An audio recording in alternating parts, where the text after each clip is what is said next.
എബ്രായ ലേഖനം എൻ്റെ 7-ാമത്തെ അധ്യായമാണ് കഴിഞ്ഞ ദിവസം നമ്മൾ ചിന്തിച്ച് നിർത്തിയ 7-ാമത്തെ അധ്യായത്തിന്റെ അവസാനത്തെ ഭാഗമാണ്. ഇതിന്റെ പശ്ചാത്തലം നമ്മുടെ ഹൃദയത്തിൽ നിന്ന് വിട്ടുപോകാതെ നാം കരുതണമെന്ന് താല്പര്യപ്പെടുന്നു.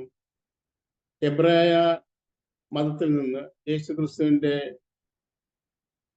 സുവിശേഷം കേട്ട് ദൈവമക്കളായി തീർന്ന് യേശുവിനെ പിൻഗമിക്കാനും യേശുവിന്റെ ശിഷ്യന്മാരായി തീരാൻ മനസ്സിൽ വെച്ചിരുന്ന അനേകര് എബ്രായ മതത്തിൽ നിന്ന് വിശേഷിച്ച് ഉണ്ടായ പീഡകൾ നിമിത്തം ആ മതത്തിലേക്ക് തന്നെ, എബ്രായ സംവിധാനത്തിലേക്ക് തന്നെ മടങ്ങിപ്പോവാൻ താല്പര്യപ്പെടുന്ന സമയത്ത് അവരെ പ്രബോധിപ്പിച്ചുകൊണ്ട് അപ്പോസ്തലൻ പൗലോസ് എഴുതുന്ന എഴുത്താണ്, ലേഖനമാണ് നമ്മൾ പഠിച്ചുകൊണ്ടിരിക്കുന്നത്. അപ്പൊ അതിൽ പ്രധാനമായിട്ടും അപ്പോസ്തലൻ പൗലോസ് ഫോക്കസ് ചെയ്യുന്ന ഒരു കാര്യം, കർത്താവ് യേശു ക്രിസ്തു മറ്റെല്ലാ പുരോഹിതന്മാരെക്കാളും ശ്രേഷ്ഠനാണ്, ഉന്നതനാണ് എന്നുള്ള കാര്യമാണ് ഇവിടെ തെളിയിച്ചു കൊണ്ടുവരുന്നത്. 7-ാം അധ്യായത്തിന്റെ 27-ാമത്തെ വാക്യം നമ്മളിങ്ങനെ വായിക്കുകയുണ്ടായി, ചിന്തിക്കുകയുണ്ടായി. അതിന്റെ 28-ാമത്തെ വാക്യം, ന്യായപ്രമാണം ബലഹീന മനുഷ്യന്മാരെ ഒരു മഹാപുരോഹിതന്മാരാക്കുന്നു. ന്യായപ്രമാണത്തിന് പിമ്പുള്ള ആണയുടെ വചനമോ എന്നേക്കും തികഞ്ഞവനായി തീർന്ന പുത്രനെ പുരോഹിതൻ ആക്കുന്നു. അപ്പോ മോശയുടെ ന്യായപ്രമാണ പ്രകാരം, ലേവ്യ പൗരോഹിത്യ പ്രകാരം മഹാപുരോഹിതന്മാരായി തീർന്നവരെല്ലാം ബലഹീനരായ മഹാപുരോഹിതന്മാരായിരുന്നു എന്ന് അപ്പോസ്തലൻ പൗലോസ് ഇവിടെ എഴുതിയിരിക്കുന്നു. അവരുടെ ബലഹീനത എന്ന് പറയുന്നത് പല കാര്യത്തിൽ അവർ ബലഹീനരായി. ഒന്നാമത്, അവർ മരണം ഉള്ളവരായിരുന്നു. മരണം നിമിത്തം അവർക്ക് നിലനിൽപ്പാൻ കഴിഞ്ഞില്ല. മരണത്താൽ മാറിപ്പോകുന്ന മനുഷ്യരായിരുന്നു അവർ. രണ്ടാമത്തെ കാര്യം, അവരുടെ അവര് മഹാപുരോഹിത ശുശ്രൂഷ ചെയ്തിരുന്നത് മനുഷ്യ നിർമ്മിതമായ മനുഷ്യന്റെ കൈപ്പണി കൊണ്ട് മോശയ്ക്ക് ദൈവം പർവ്വതത്തിൽ വെച്ച് കാണിച്ച മാതൃപ്രകാരം ഉണ്ടാക്കിയിരുന്ന സമാന കൂടാരവും, അതിനുശേഷം അതേ മാതൃകയിൽ തന്നെ ശലോമോന്റെ നേതൃത്വത്തിൽ ഉണ്ടാക്കപ്പെട്ട കൈപ്പണിയായ കൂടാരത്തിലാണ് മഹാപുരോഹിതന്മാരെല്ലാവരും ശുശ്രൂഷ ചെയ്തിരുന്നത്. അത് മാത്രമല്ല, അവർ ആ ശുശ്രൂഷ ചെയ്യുമ്പോൾ വർഷത്തിൽ ഒരിക്കൽ മാത്രം അതിവിശുദ്ധ പ്രവേശിക്കുകയും അവരവിടെ ഇരിക്കാൻ കഴിയാതെ നിന്നുകൊണ്ട് ആ ശുശ്രൂഷ ചെയ്യുകയും അതിനുശേഷം അവരവിടെ നിന്ന് മടങ്ങിപ്പോരുകയും പിന്നെ അടുത്ത വർഷം, ഒരു വർഷത്തിന് ശേഷം മാത്രമാണ് ശുശ്രൂഷ ചെയ്തിരുന്നത്. അങ്ങനെ അവർ ആ അതിവിശുദ്ധത്തേക്ക് പ്രവേശിക്കുമ്പോൾ തന്നെ അവരുടെ ജീവിതത്തിൽ വന്ന എന്തെങ്കിലും പാളിച്ചകൾ നിമിത്തം അവര് അവിടെ വെച്ച് മരിക്കാതിരിക്കേണ്ടതിന് വേണ്ടി ഒരു കാളയുടെ രക്തം, അവരുടെ പാപത്തിന്റെ പ്രായശ്ചിത്തത്തിനായി അർപ്പിക്കപ്പെട്ട കാളയുടെ രക്തവും ആ മഹാപുരോഹിതന്റെ കയ്യിൽ വേണമായിരുന്നു. മുഴുവൻ ജനത്തിന്റെ പാപത്തിന്റെ പ്രായശ്ചിത്തത്തിന് വേണ്ടി ബലി കഴിച്ച ഒരു ആടിന്റെ രക്തവും, ഇങ്ങനെ ഒരു ആടിന്റെയും കാളയുടെയും രക്തവും കൊണ്ടാണ് അതിവിശുദ്ധ വർഷത്തിൽ ഒരിക്കൽ മഹാപുരോഹിതൻ വളരെ വിറയലോടെ ഭയത്തോടെ പ്രവേശിച്ചിരുന്നു. അപ്പൊ ഇങ്ങനെയുള്ള ഒരുപാട് ബലഹീനതകൾ അപ്പോസ്തലൻ പൗലോസ് ഈ ലേഖനത്തിൽ കൂടെ നമ്മളെ കാണിക്കുകയുണ്ടായി. എന്നാൽ എന്നേക്കും തികഞ്ഞവനായിരിക്കുന്ന പുത്രനായ യേശു ക്രിസ്തുവിനെ ദൈവം മഹാപുരോഹിതനായി ആക്കിയിരിക്കുന്നത്, അതിന്റെ പ്രത്യേകത, അതിന്റെ ഗുണങ്ങൾ, അതിന്റെ നമുക്കതുകൊണ്ടുള്ള ബെനിഫിറ്റുകളെ കുറിച്ച് ദൈവത്തിന്റെ പരിശുദ്ധാത്മാവ് രേഖപ്പെടുത്തി. ഈ കർത്താവ് യേശു ക്രിസ്തു എന്നേക്കും തികഞ്ഞവനാണ്. 8-ാം അധ്യായത്തിന്റെ 1-ാമത്തെ വാക്യം ഞാൻ വായിക്കുന്നു. നാം ഈ പറയുന്നതിന്റെ സാരം എന്തെന്നാൽ, സ്വർഗത്തിൽ മഹിമാസനത്തിന്റെ വലത്തുഭാഗത്ത് ഇരുന്നവനായി വിശുദ്ധ സ്ഥലത്തിന്റെയും മനുഷ്യനല്ല, കർത്താവ് സ്ഥാപിച്ച സത്യകൂടാരത്തിന്റെയും ശുശ്രൂഷകനായ മഹാപുരോഹിതൻ നമുക്കുണ്ട്. ഇവിടെ പറയുന്ന കാര്യം, നാം ഇത്രയും സമയം പറഞ്ഞുകൊണ്ടെന്ന് പറയുന്നതിന്റെ ഒക്കെ എല്ലാം സാരം എന്താണെന്ന്, അതിന്റെ ടോട്ടൽ സമ്മറി എന്താണെന്ന് വെച്ചാൽ, നമുക്കൊരു മഹാപുരോഹിതനുണ്ട്. ആ മഹാപുരോഹിതൻ സ്വർഗത്തിൽ മഹിമാസനത്തിന്റെ വലത്തുഭാഗത്തിരുന്നവനാണ്.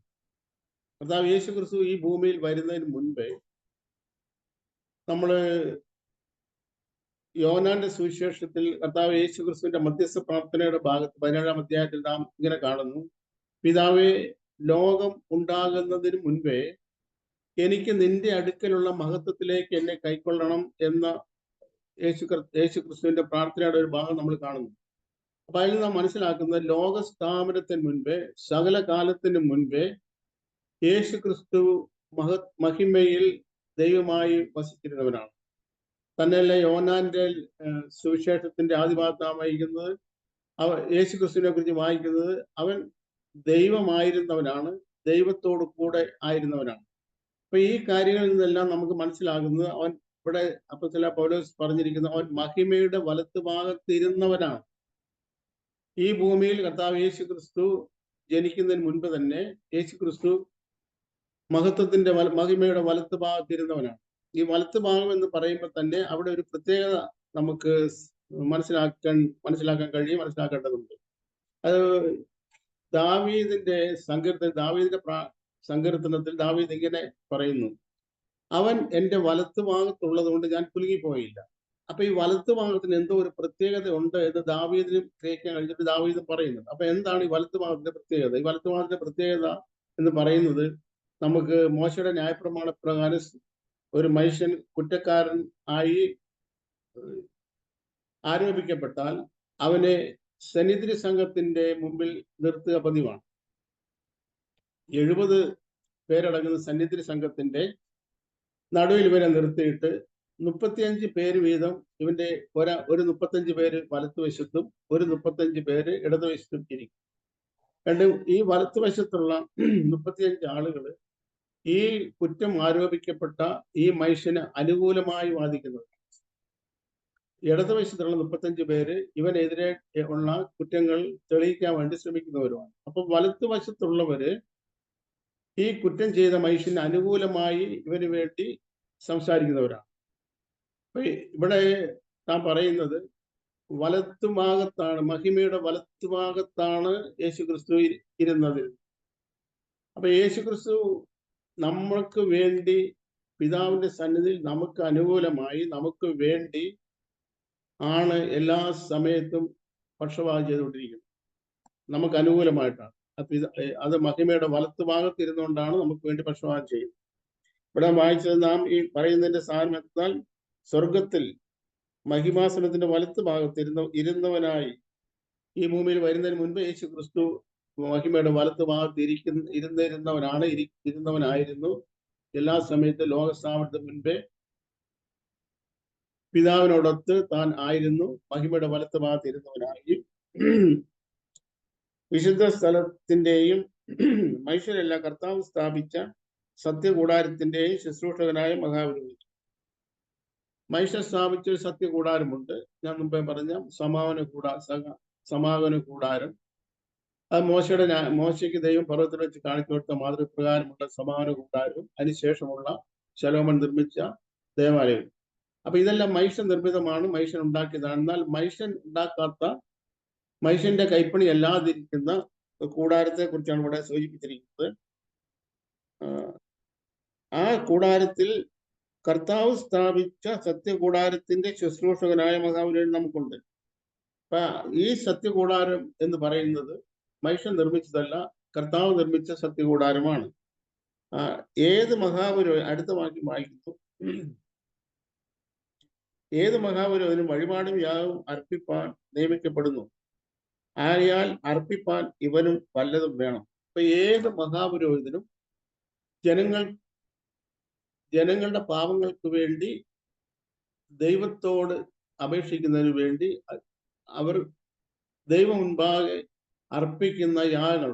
അപ്പോൾ അങ്ങനെ ആ യാഗങ്ങള് മനുഷ്യർക്ക് വേണ്ടി, അവരുടെ പാപങ്ങൾക്ക് വേണ്ടി പ്രായശ്ചിത്തമായിട്ട് തീരുന്ന യാഗങ്ങളെ ദൈവം മുൻപാകെ അർപ്പിച്ചുകൊണ്ടാണ് മോശയുടെ ന്യായപ്രമാണ പ്രകാരം ഉണ്ടായിരുന്ന, അല്ലെങ്കിൽ ലേവ്യ പൗരോഹിത്യത്തിൽ ഉണ്ടായിരുന്ന മഹാപുരോഹിതന്മാരെ ശുശ്രൂഷ ചെയ്തിരുന്നത് ദൈവം മുൻപാകെ ഈ പ്രായശ്ചിത്തങ്ങൾ അർപ്പിച്ചുകൊണ്ടാണ്.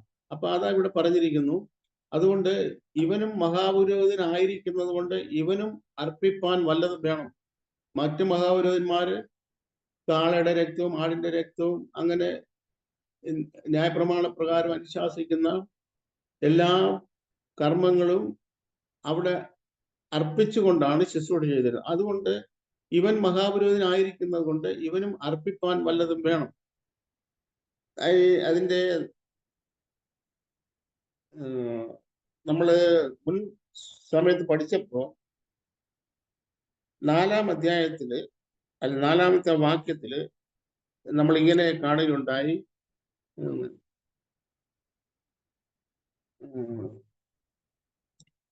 അത് അവൻ തന്നെത്താൻ അർപ്പിച്ചുകൊണ്ട് ചെയ്തു എന്ന് നമ്മൾ കാണുന്നുണ്ട്. യേശുക്രിസ്തു അർപ്പിച്ചത് കാളകളെയല്ല, ആട്ടുകൊറ്റന്മാരെയല്ല, കുറുപ്രാവുകളെയല്ല, നേരെ മറിച്ച് തന്നെത്താൻ ദൈവത്തിന് അർപ്പിച്ചുകൊണ്ടാണ് യേശുക്രിസ്തു ആ പ്രവൃത്തി നിർവഹിച്ചത്.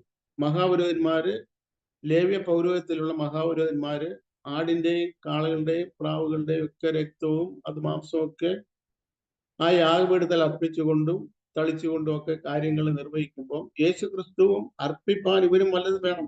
യേശുവിനും അർപ്പിപ്പാൻ വല്ലതും വേണമായിരുന്നു. എന്നാൽ യേശു അർപ്പിച്ചത് ബാഹ്യമായ യാതൊന്നുമല്ല, നേരെ മറിച്ച് ദൈവത്തിന് പ്രസാദമുള്ള യാഗമായി തന്നെ തന്നെ അർപ്പിച്ചുകൊണ്ടാണ് യേശു ക്രിസ്തു നിർവഹിച്ചത് എന്നാണ് ഇവിടെ എഴുതി കാണുന്നത്. അവൻ അടുത്ത വാക്യം 4-ാമത്തെ വാക്യം, അവൻ ഭൂമിയിലായിരുന്നെങ്കിൽ പുരോഹിതൻ ആകെയില്ലായിരുന്നു. ന്യായപ്രമാണ പ്രകാരം വഴിപാട് അർപ്പിക്കുന്നവർ ഉണ്ടല്ലോ.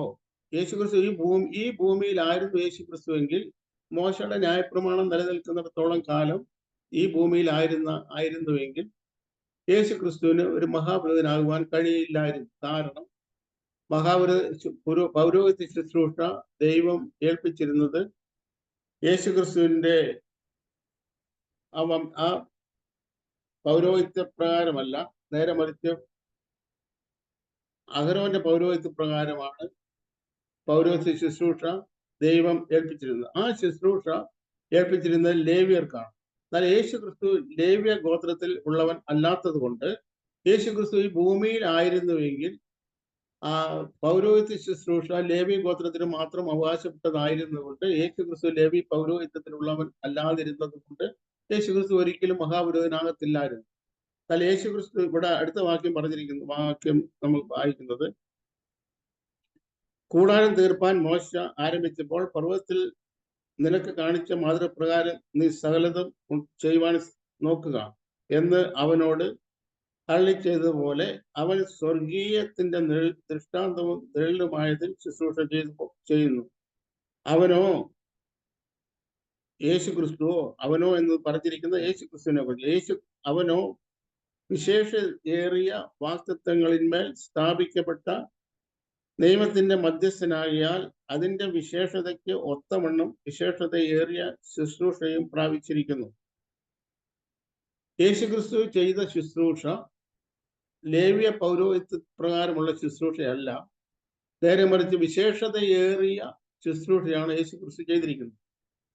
അതുകൊണ്ട് വിശേഷതയേറിയ ശുശ്രൂഷയായിരിക്കുന്നത് കൊണ്ട് അത് തന്നെ തന്നെയാണ് ദൈവത്തിന് അർപ്പിച്ചുകൊണ്ട് ആ ശുശ്രൂഷ ചെയ്തതെന്ന് നമ്മൾ ചിന്തിക്കുകയുണ്ടായി.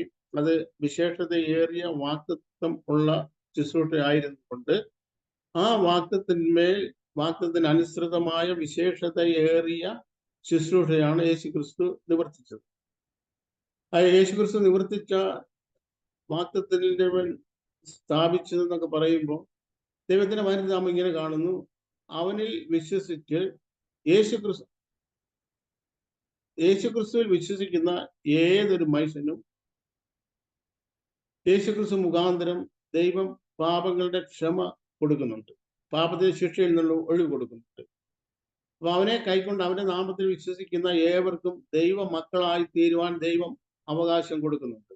എന്നാൽ ലേവ്യ പൗരോഹിത്യ പ്രകാരം മഹാപുരോഹിതന്മാര് കഴിച്ചിരുന്ന യാഗങ്ങൾ നിമിത്തം ദൈവമക്കളായി തീരാൻ ആർക്കും കഴിഞ്ഞിരുന്നില്ല. അത് മാത്രമല്ല, മറയ്ക്കപ്പെടുക മാത്രമാണ് ലേവ്യ പൗരോഹിത്യാൽ സംഭവിച്ചിരുന്നത്. അതുകൊണ്ട് ആ ദാവീദും പോലും പറഞ്ഞു, ലംഘനം ക്ഷമിച്ചും പാപം മറച്ചും കിട്ടിയ മനുഷ്യൻ ഭാഗ്യവാൻ. അപ്പോൾ അന്ന് പാപത്തിന്റെ മറയപ്പെടലേ നടന്നിരുന്നുള്ളൂ. എന്നാൽ യേശുക്രിസ്തു ചെയ്യുന്ന കാര്യം പാപം മറയ്ക്കുകയല്ല, പാപം മായ്ക്കുകയാണ്. യേശുക്രിസ്തുവിലുള്ള വിശ്വാസത്താൽ യേശുക്രിസ്തുവിന്റെ രക്തം നമ്മുടെ പാപങ്ങളെ മറയ്ക്കുകയല്ല, യേശുക്രിസ്തുവിന്റെ രക്തം നമ്മുടെ പാപങ്ങളെ മായ്ച്ചു കളയുകയാണ്. അത് മാത്രമല്ല, യേശുക്രിസ്തുവിൽ വിശ്വസിക്കുന്ന ഏതൊരു മനുഷ്യർക്കും ദൈവ മക്കളായി തീരാനുള്ള അനുവാദം അധികാരം ദൈവം കൊടുക്കുന്നു.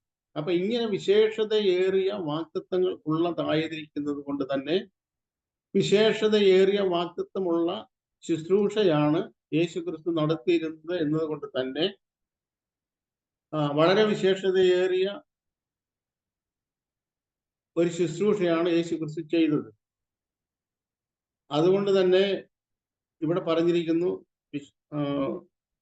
5-ാമത്തെ വാക്യത്തില് അല്ല 6-ാമത്തെ വാക്യത്തില് അവരോ വിശേഷതയേറിയ വാക്തത്തിന്മേൽ സ്ഥാപിക്കപ്പെട്ട നിയമത്തിന്റെ മധ്യസ്ഥനാകിയാൽ അതിന്റെ വിശേഷതയ്ക്ക് ഒത്തവണ്ണം വിശേഷതയേറിയ ശുശ്രൂഷ പ്രാപിച്ചിരിക്കും. 7-ാമത്തെ 7-8 വാക്യങ്ങൾ ഞാൻ വായിക്കുന്നു. ഒന്നാമത്തെ നിയമം കുറവില്ലാത്തതായിരുന്നു എങ്കിൽ രണ്ടാമത്തേതിന് ഇടം അന്വേഷിക്കയില്ലായിരുന്നു. എന്നാൽ അവൻ അവരെ ആക്ഷേപിച്ചുകൊണ്ട് അരുളി ചെയ്യുന്നത്. അപ്പോ 7-ാമത്തെ വാക്യത്തിൽ നമ്മൾ വായിക്കുന്നത് ഒന്നാമത്തെ നിയമം കുറവില്ലാത്തതായിരുന്നുവെങ്കിൽ രണ്ടാമത്തേതിന് ഇടം അന്വേഷിക്കയില്ലായിരുന്നു. ഒന്നാമത്തെ മോശയ്ക്ക് ദൈവം കൊടുത്ത ന്യായപ്രമാണം കുറവില്ലാത്തതായിരുന്നുവെങ്കിൽ അത് രണ്ടാമത് വേറൊരു പ്രമാണത്തിന് വേറൊരു ഇടം ദൈവം അന്വേഷിക്കയില്ലായിരുന്നു. ഞാൻ താഴോട്ട് വായിക്കുന്നത് ഇരമ്യാ പ്രവചനത്തിലുള്ള ഒരു ഭാഗമാണ്. ഞാൻ ഇസ്രായേൽ ഗൃഹത്തോടും യഹൂദ ഗൃഹത്തോടും പുതിയ ഒരു നിയമം ചെയ്യുന്ന കാലം വരും എന്ന് കർത്താവിന്റെ അരുളപ്പാട്. അപ്പൊ പുതിയൊരു നിയമം ചെയ്യുന്ന കർത്താവിന്റെ അരുളപ്പാട്. ഞാൻ അവരുടെ പിതാക്കന്മാരെ കൈക്ക് പിടിച്ച് മിസ്രയീം ദേശത്ത് നിന്ന് കൊണ്ടുവന്ന നാളിൽ ഞാൻ അവരോട് ചെയ്ത നിയമം പോലെയല്ല. അവർ എന്റെ നിയമത്തിൽ നിന്നില്ല, ഞാൻ അവരെ ആദരിച്ചില്ല എന്ന് കർത്താവിന്റെ അരുളപ്പാട്. ഈ കാലം കഴിഞ്ഞ ശേഷം ഞാൻ ഇസ്രായേൽ മക്കളോട് ചെയ്യുവാനിരിക്കുന്ന നിയമം ഇങ്ങനെയാകുന്നു. ഞാൻ എന്റെ ന്യായപ്രമാണം അവരുടെ ഉള്ളിൽ എഴുതി അവരുടെ ഉള്ളിലാക്കി അവരുടെ ഹൃദയങ്ങളിൽ എഴുതും. ഞാൻ അവർക്ക് ദൈവമായും അവർ എനിക്ക് ജനമായും ഇരിക്കും. ഇനി ആരും തന്റെ കൂട്ടുകാരനെയും തന്റെ സഹോദരനെയും കർത്താവിനെ അറിയുക എന്ന് ഉപദേശിക്കുകയില്ല. അവർ ആബാലവൃദ്ധം എല്ലാവരും എന്നെ അറിയും. ഞാൻ അവരുടെ അകൃത്യങ്ങളെ കുറിച്ച് കരുണയുള്ളവൻ ആകും. അവരുടെ പാപങ്ങളെ ഇനി ഓർക്കുകയുമില്ല എന്ന് കർത്താവിന്റെ അരുളപ്പാട്. ഇത് യിരെമ്യാ പ്രവചനത്തിൽ യിരെമ്യാ പ്രവാചകൻ മുഖാന്തരം അരുളി ചെയ്തിരിക്കുന്ന ഭാഗമാണ് വായിച്ചത്. അതുകൊണ്ടാണ് നമ്മൾ 7-ാമത്തെ അധ്യായം 7-ാമത്തെ ഈ വാക്യത്തിൽ വായിച്ചത് ഒന്നാമത്തെ നിയമം കുറവില്ലാത്തതായിരുന്നുവെങ്കിൽ രണ്ടാമത്തേതിന് ഇടം അന്വേഷിക്കില്ലായിരുന്നു. അപ്പൊ രണ്ടാമത്തെ ഒരു നിയമം ഇവിടെ യിരെമ്യാ പ്രവാചകനിലൂടെ യിരെമ്യാ പ്രവാചകൻ മുഖാന്തരം അരുളി ചെയ്തിരിക്കുന്നത് നമ്മളോട് വായിക്കുന്നു. ഞാൻ ഇസ്രായേൽ ഗ്രഹത്തോടും യഹൂദ ഗ്രഹത്തോടും പുതിയൊരു നിയമം ചെയ്ത കാലം വരും. അപ്പൊ പുതിയത് എന്ന് പറയുമ്പോൾ ഈ ന്യായപ്രമാണം നിലനിൽക്കുന്ന കാലത്ത് പറയുന്നു ഞാൻ പുതിയൊരു നിയമം ചെയ്യും. അപ്പോൾ അതിന്റെ അർത്ഥം ഈ ന്യായപ്രമാണം, മോശയുടെ ന്യായപ്രമാണം പഴയതായി പോകുന്നു. അത് കുറവില്ലാത്തതായിരുന്നു എങ്കിൽ പുതിയൊരു നിയമത്തിന്റെ ആവശ്യമില്ലായിരുന്നു. അപ്പൊ ആ ന്യായപ്രമാണം കുറവുള്ളതായിരുന്നു. അത് കുറവുള്ളതായിരുന്നത് കൊണ്ട് തന്നെയാണ് പുതിയൊരു നിയമം പിന്നെയും ദൈവം അഡോപ്റ്റ് ആവിഷ്കരിക്കേണ്ടി വന്നത് എന്നാണ് അപ്പോസ്തലൻ പൗലോസ് ഇവിടെ പറയുന്നത്. അപ്പൊ അങ്ങനെ ആ നിയമത്തിന്റെ ഏറ്റവും അന്തസ്സത്ത എന്ന് പറയുന്നത് അതിന്റെ 12-ാമത്തെ വാക്യമാണ്. ഞാൻ അവരുടെ അകൃത്യങ്ങളെ കുറിച്ച് കരുണയുള്ളവനാകും, അവരുടെ പാപങ്ങളെ ഇനി ഓർക്കുകയുമില്ല എന്ന് കർത്താവിന്റെ അരുളപ്പാട്.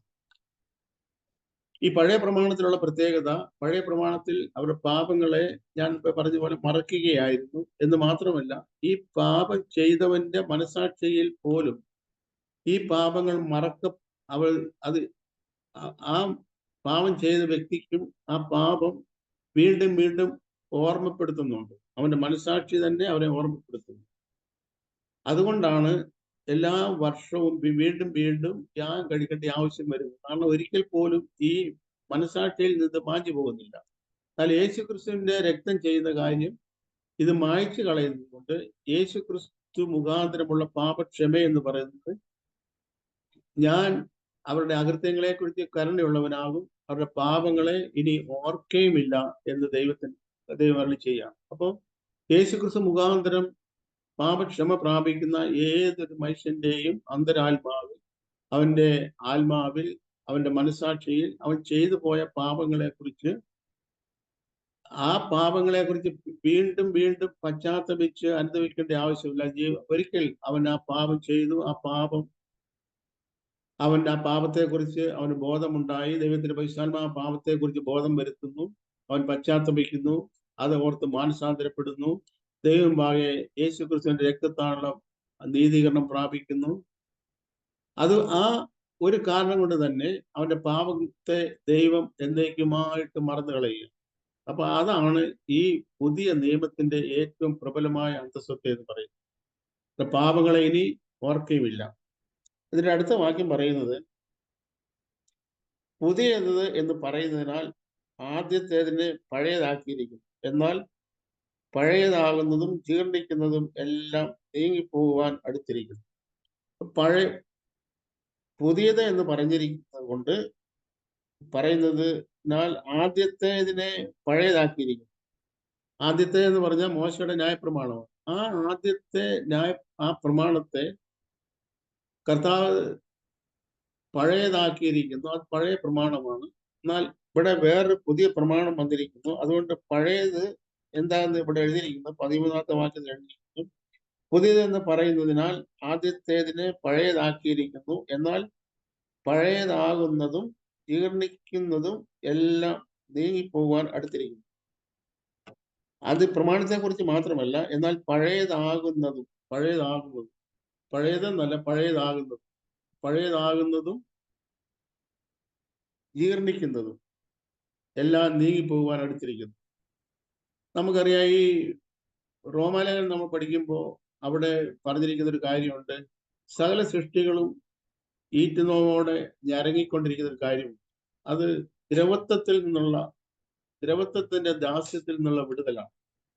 ഇപ്പൊ ഏതൊരു വസ്തുവിനും ഏതൊരു സാധനത്തിനും ഇന്ന് ഈ പ്രപഞ്ചത്തിലുള്ള എല്ലാ വസ്തുക്കൾക്കും ദ്രവത്വമുണ്ട്.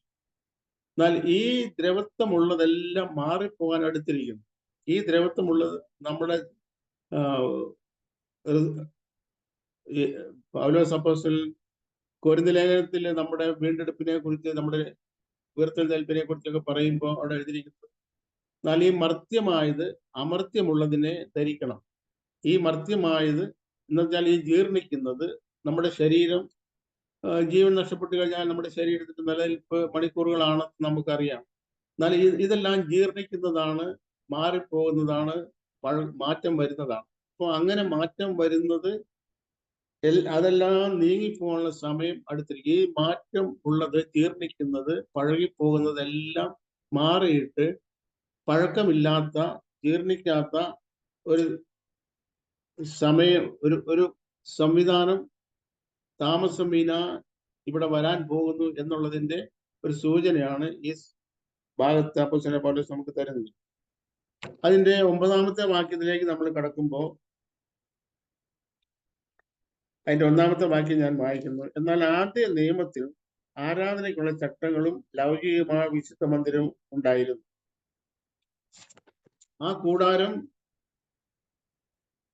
ഒരു കൂടാരം ചമച്ചു. അതിന്റെ ആദ്യ ഭാഗത്ത് നിലവിളക്കും മേശയും കാഴ്ചയപ്പവും ഉണ്ടായിരുന്നു. അതിന് വിശുദ്ധ സ്ഥലം എന്ന് പേർ. നമുക്കറിയാം, സമാന കൂടാരത്തിന്റെ ഒരു വിവരണമാണ് ഇവിടെ പറഞ്ഞിരിക്കുന്നത്. സമാന കൂടാരം എന്ന് പറഞ്ഞതിന്റെ അർത്ഥം തന്നെ മനുഷ്യനും ദൈവവും തമ്മിൽ സന്ധിക്കുന്ന സ്ഥലം എന്നാണ് അതിന്റെ താല്പര്യം. അപ്പൊ ഈ കൂടാരം മോശ ഉണ്ടാക്കി, പർവ്വതത്തിൽ വെച്ച് കാണിച്ച മാതൃകപ്രകാരം മോശ ഒരു കൂടാരം ഉണ്ടാക്കി.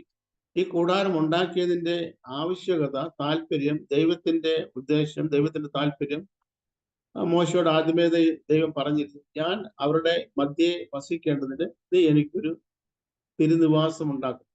അപ്പൊ ദൈവത്തിന്റെ ആഗ്രഹം മനുഷ്യന്റെ മധ്യേ വസിക്കുക എന്നുള്ളതായിരുന്നു. എന്നാൽ ആദ്യത്തെ ദൈവത്തിന്റെ താല്പര്യം മനുഷ്യന്റെ മധ്യേ വസിക്കുക എന്നുള്ളതല്ല, മനുഷ്യനോട് കൂടെ വസിക്കുക എന്നുള്ളതായിരുന്നു.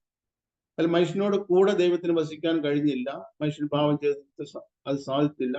അതിനുശേഷം ദൈവം മോശ മുഖാന്തരം പറയുന്നു, എനിക്ക് അവരുടെ മധ്യത്തിൽ വസിക്കണം. എന്നാൽ നമ്മൾ കാണുന്ന കാര്യം, ഇസ്രായേലിന്റെ പാളയം മുഴുവനും അശുദ്ധമായി പോയത് കൊണ്ട് അവരുടെ മധ്യത്തിലും ദൈവത്തിന് വസിക്കാൻ കഴിഞ്ഞിരുന്നു. അതുകൊണ്ട് മോശ ഈ കൂടാരം ഉണ്ടാക്കി, ഈ തിരുനിവാസം ഉണ്ടാക്കിയതിന് ശേഷം മോശ ഈ കൂടാരം അടിച്ചത് ഈ 12 ഗോത്രങ്ങളും ടെന്റ് അടിച്ച് താമസിച്ചിരുന്ന ഇവരുടെ മധ്യത്തിലല്ല, നേരെ മറിച്ച് അതിൽ നിന്ന് വളരെ ദൂരെയാണ് മോശ ഈ സമാഗമന കൂടാരം അടിച്ചത്. എന്നിട്ട് മോശ പറഞ്ഞത്, ദൈവത്തെ അന്വേഷിക്കുക, യഹോവയെ അന്വേഷിക്കുന്നവരൊക്കെ ഇവിടെ വരട്ടെ എന്നുള്ള ആഹ്വാനം ചെയ്യുണ്ടായി. അപ്പം ഈ പാളയത്തിൽ ദൈവത്തിന് വരാൻ കഴിഞ്ഞില്ല. പാളയത്തിൽ വരാതിരുന്നത് ദൈവത്തിന് വരാൻ കഴിയാത്തത് കൊണ്ടല്ല, നേരെ മറിച്ച് ദൈവം ആ പാളയത്തിൽ വന്നിരുന്നുവെങ്കിൽ ആ പാളയമെല്ലാം അശുദ്ധി കൊണ്ട് ആയിരുന്നുകൊണ്ട് ഒരു നിമിഷം കൊണ്ട് ഈ സകല മനുഷ്യരും മരിച്ചു പോകുമായിരുന്നു. അങ്ങനെ ആ മനുഷ്യരോട് ദൈവം കാണിച്ച ദയനിമിത്തം ആ മനുഷ്യരുടെ അശുദ്ധി നിറഞ്ഞ പാളയത്തിലേക്ക് ദൈവം വന്നില്ല. നേരെ മറിച്ച് ദൈവം വന്നത് ഈ പാളയത്തിന്റെ ദൂരെ സമാഗമന കൂടാരം മോശ അടിച്ചു. ആ സമാഗമന കൂടാരത്തിലാണ് ദൈവത്തിന്റെ സാന്നിധ്യം ഇറങ്ങി വന്നത്. അപ്പൊ ആ സമാഗമന കൂടാരത്തിന്റെ 3 ഭാഗങ്ങളെ കുറിച്ചാണ് നമ്മളിവിടെ വായിക്കുന്നത്. അതിന് പ്രാകാരമെന്നും വിശുദ്ധ സ്ഥലമെന്നും അതിവിശുദ്ധ സ്ഥലമെന്നും 3 ഭാഗങ്ങൾ ഉണ്ടായിരുന്നു. അതിന്റെ വിശുദ്ധ സ്ഥലത്തുള്ള 3 കാര്യങ്ങളെ കുറിച്ച് ഇവിടെ എഴുതിയിരിക്കുന്നു. അതിന്റെ ആദ്യ ഭാഗത്ത് നിലവിളക്കും മേശയും കാഴ്ചയപ്പും ഉണ്ടായിരുന്നു. അതിന് വിശുദ്ധ സ്ഥലം എന്ന് പേർ. രണ്ടാം തിരശ്ശീലയ്ക്ക് പിന്നിലോ അതിവിശുദ്ധം എന്ന കൂടാരം ഉണ്ടായിരുന്നു. അതിൽ പൊന്നുകൊണ്ടുള്ള ധൂപകലശവും മുഴുവനും പൊന്നു പൊതിഞ്ഞ നിയമപ്പെട്ടകവും അതിനകത്ത് മന്ന ഇട്ടുവെച്ച പൊൻപാത്രവും അഹരോന്റെ തണുത്ത വടിയും നിയമത്തിന്റെ പലകകളും അതിനു മീതെ കൃപാസനത്തെ മൂടുന്ന തേജസ്സിന്റെ കെരൂബുകളും ഉണ്ടായിരുന്നു. ഇവിടെ വിശുദ്ധ സ്ഥലവും അതിവിശുദ്ധ സ്ഥലവും തമ്മിലുള്ള ഈ 2 സ്ഥലത്തെ കുറിച്ചാണ് ഇവിടെ പ്രതിപാദിക്കുന്നത്. ഒന്ന് വിശുദ്ധ സ്ഥലമാണ്. ആ വിശുദ്ധ സ്ഥലത്തേക്ക് ഒരു മനുഷ്യന് പോകാൻ കഴിയണമെങ്കിൽ അവൻ പൗരോഹിത്യ ശുശ്രൂഷയേറ്റവനായിരിക്കും. ഈ കൂടാരത്തിന്റെ ആദ്യ ഭാഗം എന്ന് പറയുന്നത്, ഇതിന് മുൻപ് പ്രാകാരം എന്നൊരു ഭാഗമുണ്ട്. ഈ പ്രാകാരം എന്ന് പറയുന്നത് 100 മുഴം, ഈ വിശുദ്ധ സ്ഥലത്തിന്റെ അതിവിശുദ്ധ സ്ഥലത്തിന്റെ ചുറ്റിലും 100 മുഴം നീളത്തിൽ 100 മുഴം വീതിയിലുള്ള ഒരു മുറ്റമാണ് യഥാർത്ഥത്തിൽ പ്രാകാരം എന്ന് പറയുന്നത്. ഈ പ്രാകാരത്തെ 5 മുഴം ഉയരമുള്ള ഒരു തുണി കൊണ്ട് മറച്ച് ചുറ്റി സെപ്പറേറ്റ് ചെയ്തിരുന്നു. എന്നാൽ ഈ 5 മുഴം വീതിയുള്ള തുണി കൊണ്ട് മറച്ചിരുന്ന ഈ പ്രാകാരത്തിന്റെ കിഴക്ക് വശത്തായിട്ട് 20 മുഴം നീളത്തിലുള്ള ഒരു വാതിലുണ്ടായിരുന്നു. ആ വാതിൽ ഒരിക്കലും അടപ്പില്ലാത്ത വാതിൽ, അടയ്ക്കത്തില്ല. ആ വാതിൽ അടപ്പില്ല. നേരെ മറിച്ച് 4 വിധമായ നൂലുകൾ ഈ പ്രാകാരത്തിന്റെ കിഴക്ക് വശത്തുള്ള 20 മുഴം വീതിയിലുള്ള ഈ വാതിലിൽ ഇങ്ങനെ ഇട്ടിട്ടുണ്ടായിരുന്നു. നീല നൂല്, ചുവപ്പ് നൂല്, ധൂമ്ര നൂല്, പിരിച്ച പഞ്ഞി നൂല്, ഇങ്ങനെ 4 വിധത്തിലുള്ള നൂലുകൾ ഈ പ്രാകാരത്തിന്റെ മുകളിൽ നിന്ന് അടിയിലേക്ക് പ്രാകാരത്തിന്റെ വാതിലിൽ തൂക്കിയിട്ടിട്ടുണ്ടായിരുന്നു. അപ്പൊ ഒരു മനുഷ്യൻ ഈ വിശുദ്ധ സ്ഥലത്തോ അതിവിശുദ്ധ സ്ഥലത്തോ പ്രവേശിക്കണമെങ്കിൽ ഈ പ്രാകാരത്തിന്റെ കിഴക്ക് വശത്തുള്ള 20 മുഴം വീതിയുള്ള ഈ വാതിലിൽ കൂടെ അല്ലാതെ ഈ വിശുദ്ധ സ്ഥലത്തോ അതിവിശുദ്ധ സ്ഥലത്തോ പ്രാകാരത്തിലോ പോലും ആർക്കും പ്രവേശിക്കാൻ കഴിയത്തില്ല. അങ്ങനെ പ്രവേശിക്കുന്ന മനുഷ്യനെ ഈ 4 വിധമായ നൂലുകളുടെ ഉള്ളിലൂടെ ഇങ്ങനെ ആണ് അവൻ കടന്നു പോകുന്നത്. അപ്പൊ ഈ 4 നൂലുകളും കാണിക്കുന്നത് എന്താണ് എന്ന് നമ്മൾ കൊരിന്ത്യർ ലേഖനം 1-ാം അധ്യായത്തിന്റെ 30-ാമത്തെ വാക്യം ആണ് അവിടെ എഴുതിയിരിക്കുന്നത്.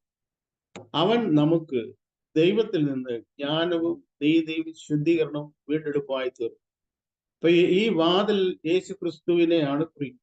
അപ്പൊ യേശു ക്രിസ്തുവിൽ കൂടെ ഒരു മനുഷ്യൻ ഉള്ളിലേക്ക് പ്രവേശിക്കുമ്പോൾ യേശു ക്രിസ്തു മുഖാന്തരം ഒരു മനുഷ്യനെ കിട്ടുന്ന 4 കാര്യങ്ങളെ കുറിച്ച് എഴുതിയിരിക്കുന്നു. അവൻ നമുക്ക് ദൈവത്തിൽ നിന്ന് ജ്ഞാനവും നീതിയും ശുദ്ധീകരണവും വീണ്ടെടുപ്പായി തീർന്നു. അങ്ങനെ വീണ്ടെടുക്കപ്പെട്ട ഒരു മനുഷ്യന് ഈ പ്രാകാരത്തിൽ വരെ എത്താൻ കഴിയും. ഈ പ്രാകാരത്തിൽ എത്തണമെങ്കിൽ ഒന്നാമത് തന്നെ അവൻ ഏറ്റവും പ്രധാനമായിട്ട് ഒരു കാര്യം, അവൻ പരിച്ഛേദന ഏറ്റവനായിരിക്കും. പരിച്ഛേദന ഏറ്റ ഒരു മനുഷ്യന് ഈ പ്രാകാരത്തിൽ പ്രവേശിക്കാം. ആ പ്രാകാരത്തിലെ ഒറ്റ വാതിലേ ഉള്ളൂ. ആ വാതില് അതിന്റെ കിഴക്ക് വശത്താണ്. ആ വാതിൽ കൂടെ ഉള്ളിൽ പ്രവേശിക്കാം. അങ്ങനെ പ്രവേശിച്ച് കഴിയുമ്പോൾ അവിടെ ഒരു പിച്ചളത്തൊട്ടി ഉണ്ട്, അതിൽ വെള്ളമുണ്ട്, അതിൽ ശരീരം കഴുകി വൃത്തിയാക്കാം, കാലും കൈയെല്ലാം കഴുകി വൃത്തിയാക്കാം. അത് മാത്രമല്ല, അവിടെ യാഗപീഠം വെച്ചിട്ടുണ്ട്. ആ യാഗപീഠത്തിൽ യാഗം കഴിച്ചതിന് ശേഷം അവൻ പൗരോഹിത്യ ശുശ്രൂഷയിൽ ഉൾപ്പെട്ടവനാണെങ്കിൽ അവൻ മുന്നോട്ട് പോയി വിശുദ്ധ സ്ഥലത്തേക്ക് അവന് പ്രവേശിക്കാം. ആ വിശുദ്ധ സ്ഥലത്ത് 3 ഉപകരണങ്ങൾ വെച്ചിരുന്നു നമ്മൾ കാണുന്നു. അവിടെ നിലവിളക്കുണ്ട്, മേശയുണ്ട്, കാഴ്ചയപ്പം.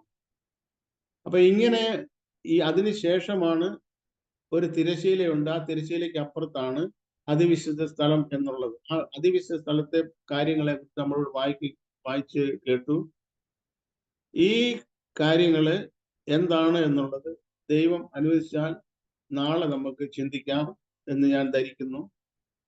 അപ്പോ ഈ സമാപന കൂടാരം എന്നുള്ള കാര്യം, ആ കൂടാരം ഈ കാലത്തേക്ക് ഒരു സാദൃശ്യമാകുന്നു എന്നൊക്കെ നമ്മൾ മുന്നോട്ട് പഠിക്കുമ്പം എഴുതിയിട്ടുണ്ട്. അതെന്താണ് ആ സാദൃശ്യം എന്നുള്ളത്, ഈ കാര്യങ്ങളെല്ലാം മുന്നോട്ട് പഠിക്കാൻ ദൈവം നമ്മളെ സഹായിക്കട്ടെ.